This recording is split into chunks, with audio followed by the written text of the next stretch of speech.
उत्तर दिशा में मुंह करके मांग भरोगे तो आपके पतिदेव का धंधा अच्छा चलेगा। अब जो नहीं जानते, अभी से मेरा चैनल है उसके ऊपर ओके करो, सब्सक्राइब करो और मेरे से जुड़े रहो। इतनी सुंदर पदों का वर्णन किया गया, साची प्रेम सगाई। मतलब लास्ट में बात कहां अटक रही है? प्रेम पे। आप कितना झंझट कर लो, अगर प्रेम नहीं है तो देखिए, एक पति ने अपनी लक्ष्मी को बोला कि लक्ष्मी, आप मेरे से शादी कर रहे हो? कि हाँ। कि आपको जो चीज चाहिए मैं दे दूंगा। आपको गाड़ी चाहिए, मन मांगी गाड़ी मांग लेना। आपको विदेश में टूर करना है, जहां जाना मैं टूर करवा दूंगा।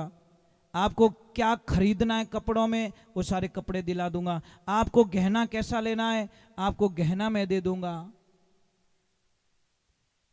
बंगला बना के मैं दे दूंगा, पर एक चीज मैं नहीं दे पाऊंगा। क्या? कि मारो मन थारा में नहीं है, कटे अटकी उड़ो है। अब बोलो, वो लड़की मान पाएगी क्या? कि बाहर रखो तुम्हारी गाड़ी को, रखो तुम्हारे बंगले को, रखो तुम्हारे गहने को, मने तो आप चाहिए। समझ में आ रहा कि नहीं आ रहा है? मतलब भगवान कहीं क्या ये चीजों मने नहीं चाहिए, मने चाहिए थारो मन। तन नगरी, मन मंदिर और परमात्मा उसके अंदर, उसके अंदर है भगवान। तो विदुर जी महाराज अब वहां से भोजन प्रसाद नहीं कर रहे हैं भगवान। उद्धव जी को बोलते, उद्धव चलो विदुरगढ़, हम जाते विदुरगढ़। और जैसे ही विदुर जी के घर पे आते हैं, विदुर जी तो कुछ बाजार में गए हुए थे, कुछ सामग्री लाने के लिए भगवान आ रहे हैं। समाचार तो भेज दिया, पर देखो विदुरानी की क्या दशा होती है। प्रेम इसको कहते सब, प्रेम उसको नहीं कहता है। अब विदुर रानी जी कुछ काम में थे, बाहर से दरवाजा बजा दिया, अंदर से आवाज आई गई। उस स्थिति का मैं वर्णन भी नहीं कर सकता। आप सबों ने कई बार भागवत में सुना होगा कि वो किस स्थिति में थे। तन पे कपड़े भी नहीं है। जैसे ही आवाज आई गई कृष्णा, भूल गई शुद्ध बुद्ध। अब शुद्ध बुद्ध याद रहे तो भगवान की भक्ति नहीं रहे। यही तो है ना, शुद्ध बुद्ध खो जाए ना, तब सोचना के दुनिया क्या। के मैंने परसों पहले एक शब्द बताया आपको, दीवार पे लिख देना एल के, लोग क्या कहेंगे उसकी परवाह मत करो। लिख दो बड़े अक्षरों में, कोई दिक्कत नहीं है। हम तो बस दुनिया रूठे रूठन दे, मेरा प्रभु रूठा न जाए। दुनिया सारी रूठ जाएगी, मुझे कोई फर्क नहीं पड़ेगा, वो नहीं रूठना चाहिए। भगवान की कृपा।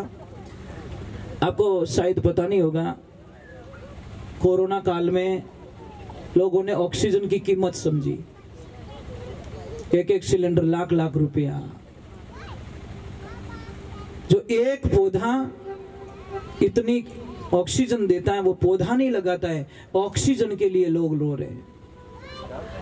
तो भाई पौधे लगाओ ना। आप यहाँ पे, मुझे थोड़ा अटपटा भी लग रहा है यहाँ पे, इतना यहाँ पे है पर थोड़े पौधे नहीं है यहाँ पे, इतना खुला खुला पड़ा है। क्यों नहीं लगाते आप पौधे? ये पत्थर है नीचे। हाँ। अच्छा, तो तेरी मेरी में पौधे नहीं लगा रहे। अरे उनको बोलो तेरा है तो तू पौधा तू ही ले जाना यार, छाया तो करने दे। बराबर नहीं, तुम ले जाओ, क्या चाहिए हमको, छाया तो करने दे। गायें बैठी, ऑक्सीजन पैदा रही, हमारा स्वास्थ्य सुधरेगा। विदेश में शर्त क्या है पता है? एक पौधा काटो, पहले 10 पौधे लगाओ, फिर तुम्हारे जो पौधा अड़चन कर रहा है उसको काट सकते हो। वहां की सरकार का ये नियम है। मतलब पौधा काट सकते हो, कोई दिक्कत नहीं है, परमिशन लेना पड़ेगा। पहले आपकी हाजिरी के 10 पौधे लगाना पड़ेगा। 10 पौधे लगाने के बाद में उस पौधे को काटने की परमिशन मिलती है। वहां पे एक पौधा नहीं काट सकते आप, पहले पौधे लगाओ। आपने तो आवे जो कोई। तो भगवान की कृपा हुई, प्रेम। और विदुर रानी अंदर इस स्थिति में थी, जैसे दरवाजा खुलवाया, अंदर से दौड़ के आई, दरवाजा खोल दिया, शुद्ध बुद्ध चली गई। और आपको पता है क्या किया उन्होंने? जहां पे भगवान श्री कृष्ण का आसन था, वहां पे विदुरानी खुद बैठ गई। और जहां विदुरानी का आसन था, वहां मेरे भगवान को बैठा दिया। यही तो है नहीं भगत और भगवान की लीला। पर भगवान भी कितने अच्छे हैं, बैठ गए। अब खिलाए क्या, पास में केले पड़े थे। अब विदुरानी नहीं चाहती थी मैं एक सेकंड के लिए चेहरे से नजर हटा लो, तो केड़ो लियो हाथ में, पर सुरता में कौन, भगवान। केला छील रही है, फेंकना तो छिलका था, फेंक दिया अंदर से केला, और छिलके छिलके भगवान को खिला रही है। और भगवान खा रहे हैं, भगवान खा रहे हैं।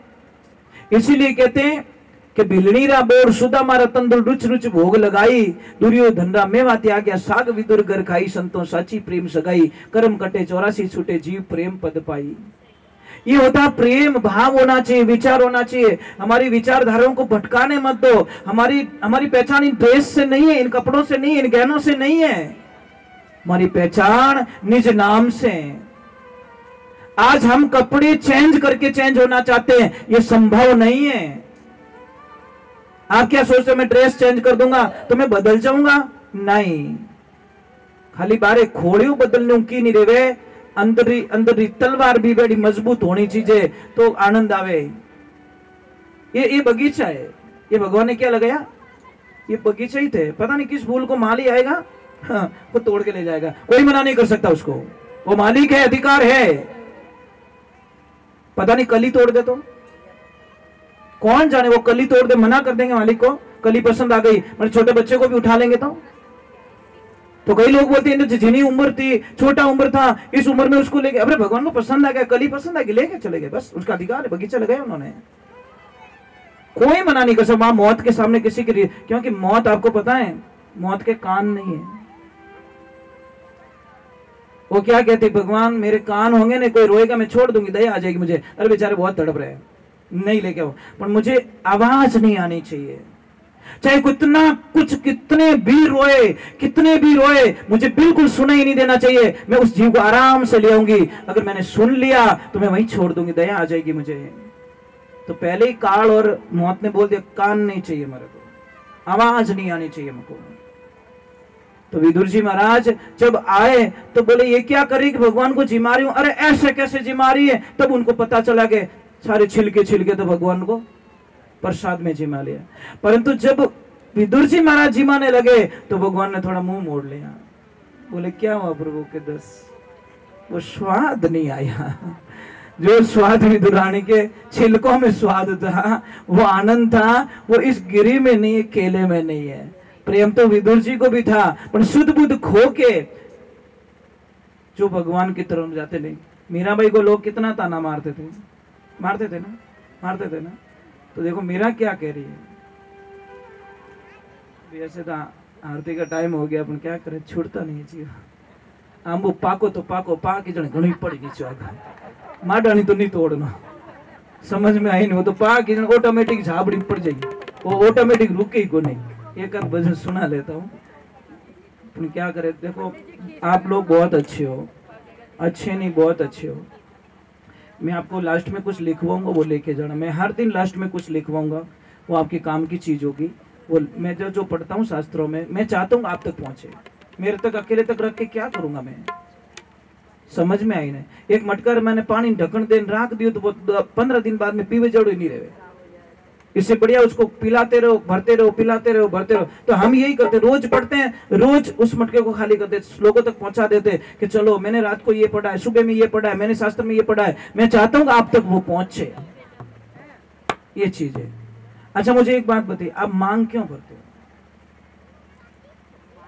हाँ मांग भरते क्यों भाई? मांग भर रहे, परिभाषा तो पता होना चाहिए, मांग की परिभाषा तो होनी चाहिए, ठा तो पढ़नी चाहिए। हम लाइसेंस क्यों बनाते गाड़ी का? समझ में आ रही नहीं है? ये आपका लाइसेंस है। मांग क्या कहती है? आप शादीशुदा हो। लाइसेंस क्या है? कि आप सरकार के ऑथोरिटी में आप ड्राइवर पक्के हो, ये आपका लाइसेंस है। मांग भरी कैसे जाती ये बताओ मुझे, कोई देवी बता दो, ताकि कोई भूल होगी तो मैं हैंड टू हैंड बता दूंगा आपको। मैं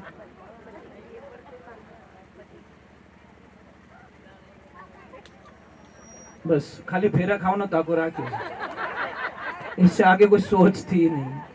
देवियां मांग है नहीं, मांग में इतनी शक्ति है, आपके पति को कभी अकाल मृत्यु नहीं आ सकती। इस मांग में इतनी ताकत है। और आपको एक कथन सुनाता हूं, जब बाली को मारने के लिए भगवान खड़े हैं, बाली मर नहीं पा रहा है, तीर नहीं चला पा रहे भगवान।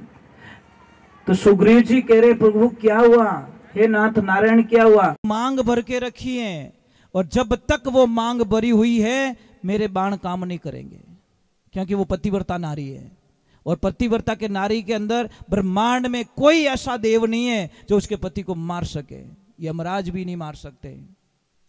तो फिर क्या करे, जैसे ही तारा स्नान करने बैठी, जैसे ही पानी डाला भगवान ने बाण चलाए, बाली को खत्म कर दिया। इतनी ताकत है और आप इसको मजाक में लेते हैं। कई कई तो इतनी स्पीड से मांग भरती है, लाओ हेलो भाई, क्यों उतावल है, भाव के साथ में मांग नहीं भरते। मांग इसका तरीका बताया आपको, क्या पूर्व दिशा में मुंह करके मांग भरनी चाहिए। मतलब हामी सूरज, सूरज भगवान जिधर से निकलते हैं ना उस दिशा में घूम के मांग भरिए और बोलिए मेरे पति की रक्षा करना। उत्तर दिशा में मुंह करके मांग भरोगे तो आपके पतिदेव का धंधा अच्छा चलेगा। अगर पश्चिम दिशा में मुंह करके जिधर सूरज डूबता है उधर मुंह करके मांग भरोगे तो आपके पति एनी टाइम बीमार रहेंगे, बॉडी पेन रहेगा, कोई न कोई तकलीफ उनके शरीर में रहेगी। डॉक्टर के पास जाओगे, चेक कराओगे, नॉर्मल रिपोर्ट आएगी। और दक्षिण दिशा में भूल करके भी कभी मुंडो मत कर जो, क्योंकि पति गए हैं बाहर, वापस आएंगे कि नहीं आएंगे इसकी कोई गारंटी नहीं है। समझ में आ रही नहीं? इस मांग से इतना असर पड़ता है। दिशाएं बहुत कुछ देती है, दिशाएं बहुत कुछ हमको दे देती है, पर दिशाओं की जानकारी होनी हमारी जरूरी है। समझ में आई नहीं? और एक साइड में मांग मत भरा करो, मांग सीधी होनी चाहिए। सही है, साइड में मांग भरती है ना, उसका पति एनी टाइम हर तीसरे चौथे दिन उससे झगड़ा करेगा भयंकर। आप प्रयोग कर लीजिए, मेरी बात पे विश्वास नहीं, 15 दिन मांग भर के देख लो तिरछी, देखो कैसे झगड़ा होता है। क्योंकि ये पति का ही प्रतीक है ना। समझ में आ रही नहीं? तो ये तिरछी मांग कभी मत। अभी अभी जो पिछली जो बच्चियां पढ़ती ये क्या, ये तो गुरुजी अपन का स्टाइल है।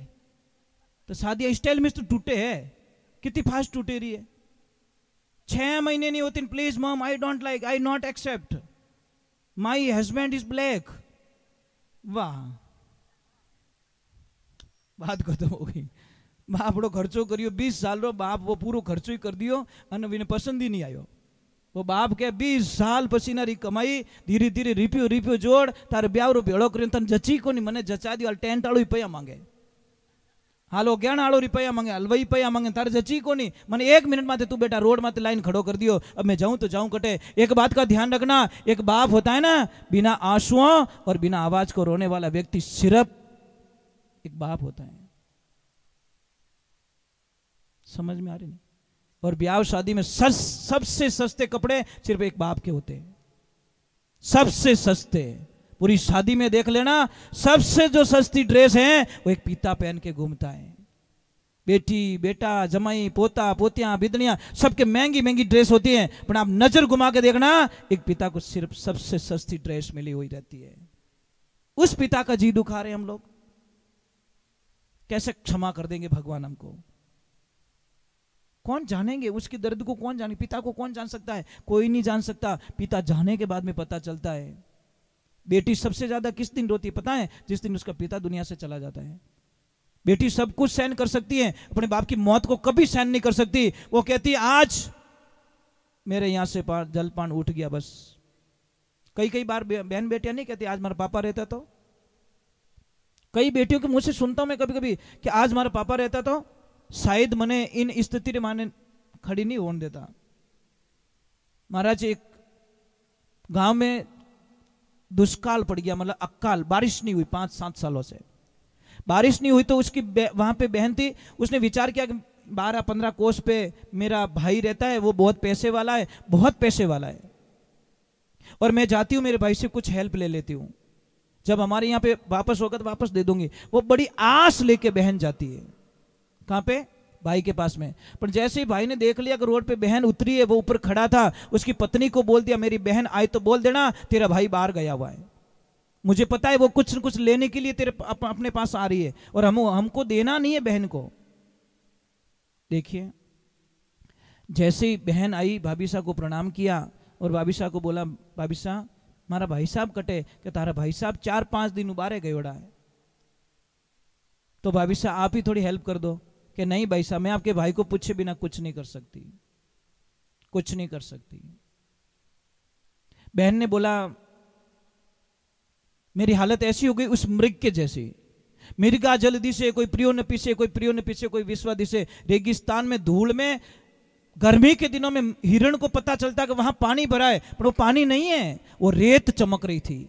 उसकी तलाश में बेचारा वहां जाता है, और वहां जाता है तो खाली रेत मिलती है, पानी नहीं मिलता, प्यासे प्यासे वो मर जाता है। उस बहन ने बोला वो हिरण के जैसी मेरी हालत। मैंने सोचा मेरे भाई के पास में जाऊंगी, मेरी इच्छा पूरी करेगा, मेरे को कुछ न कुछ देगा, मेरे बच्चों के लिए कुछ देगा। मेरा पति 6 महीने से पड़ा है, बीमार पड़ा है, उठ नहीं पाता। मैं काम पे जाती हूँ, मेरे बच्चों का पालन पोषण होता है, और मुझे बड़ी आस थी मेरे भाई के पास में बहुत माया मुझे देगा, पर दी नहीं। जैसे ही बाहर निकली, बाहर सामने वाले चबूतरे पे एक भाई बैठा। उसने बोला बहन क्यों रो रही है? कि मैं इस काम से आई भैया, और मतलब मेरा भाई बाहर चला गया। देखो वो बोला मैं बहन तेरी जात का तो नहीं हूं, तेरे परिवार का नहीं हूं, तेरे खून का रिश्ता नहीं है, तेरे रिश्ते में भी नहीं हूं, पर मैं थारे गांव रो भाई हूं। गांव का भी तो भाई होता है भाई, गांव पे जहां तूने जन्म लिया तो वो भाई तो हूं। वो भाई बाहर गया, ये तो नहीं गया, वो भाई तो अठी है। बोल थारे कई चीजें, वो एक भाई गया पगली, गांव रो भाई तो नहीं गयो। भाभी साहब ने बुलाया, पहलो पाड़ियो देख थार भाई से आया है या मुसीबत में है, यानी चाहिए जो को दे दे। वो देखो पत्नी मिले तो ऐसी मिले। बोले भाई साहब थारे चाहिए कहीं, पूरा ही गाडो भर दियो, बैल गाडो धान भर दियो, पैसा दे दिया, वो दे दिया, वो दे दिया, और गाड़ी दे के बच्चे को रवाना किया, जा बेटा बुआ जी को घर पे छोड़ के आ। जैसे ही बच्चा जाता है, पीछे पति पत्नी दोनों धर्मात्मा थे, सत्संगी जीव थे, भागवत सुनने वाले थे, भगवान की कथा करने वाले थे, पूजा पाठ करने वाले थे, यज्ञ हवन करने वाले थे, तीर्थों में गए हुए थे। तो उन्होंने बोला कि हमारा बच्चा बाहर गया है छोड़ने के लिए, अगर बाईसा ने कुछ उसको खिला दिया और उसके बदले में उसने कुछ नहीं दिया तो हमारा धर्म खत्म हो जाएगा, हमारा सारा पुण्य खत्म हो जाएगा। दूसरे तीसरे दिन देख रहे तो बच्चा पैदल आ रहा है। आते ही बेटे को पूछा बेटा बैलगाड़ी कहाँ है? अरे पिताजी आपको पता नहीं है, वहां पे गया, बुआ जी ने मनवार कर ली, नहीं बेटा कुछ खाना पड़ेगा। बुआ जी ने कुछ खिलवा दिया, जेब चेक किया तो 1 रुपया नहीं निकला, तो मैं तो उस रोटी के बदले में बुआ जी को बैलगाड़ा ही दे के आ गया।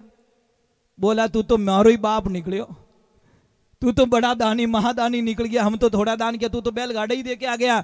जा बेटा आज हम धन्य हो गए कि हम शेर तो तू सवा शेर निकल गया, क्योंकि ये बेटा हमारा नाम कभी खराब करने वाला नहीं है। इसलिए ये जिंदगी में ध्यान रखना, बहन को कभी घर से दुखी होकर मत निकालना। और जितनी भी भौजाई यहां बैठी है, आपका कर्तव्य बनता है कि ननद भाई सारे कदी आडा मत फिर जाओ, अगर आप सच में सत्संग सुन रहे हो तो। चलो एक भजन सुना दो छोटा, क्योंकि वो भजन याद आया भाई।